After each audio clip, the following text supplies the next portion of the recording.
right, good afternoon. It's Brother Jarod, and we're continuing our Streams in the Desert by Miss Cowman. And today is April 7th. Hear Isaiah 30, verse 7. Their strength is to sit still. In order really to know God, inward stillness is absolutely necessary. I remember when I first learned this. A time of great emergency had risen in my life when every part of my being seemed to throb with anxiety. And when the necessity for immediate and vigorous action seemed overpowering.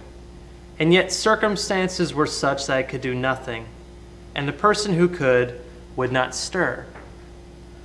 For a little while, it seemed as if I must fly to pieces with the inward turmoil, when suddenly the still small voice whispered in the depths of my soul, "Be still and know that I am God." The word was with power, and I hearkened. I composed my body to perfect stillness, and I constrained my troubled spirit into quietness, and looked up and waited. And then I did know that it was God.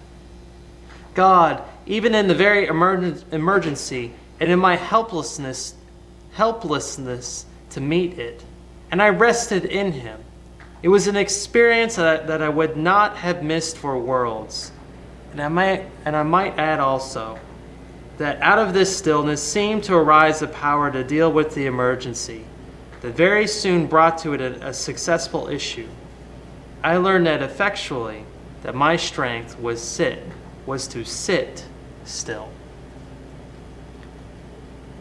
There is a perfect passivity, which is not laziness. It is a living stillness born of trust. Quiet tension is not trust.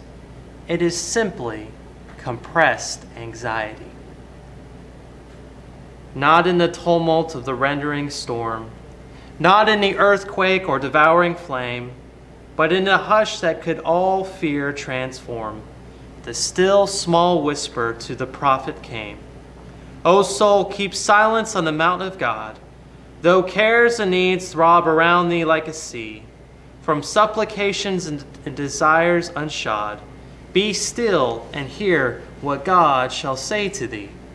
All fellowship hath interludes of rest, new strength maturing in each poise of power. The sweetest alleluias of the blessed are silent for the space of half an hour. O rest in utter quietude of soul. Abandon words, leave prayer and praise a while. Let the whole being, hushed in his control, learn the full meaning of his voice and smile. Not as an athlete wrestling for a crown, not taking heaven by violence of will, but with thy Father, as a child sit down and know the bliss that follows his. Be still. We want to thank y'all this Tuesday afternoon, and we hope y'all continue to have a blessed day, and we'll see y'all next time.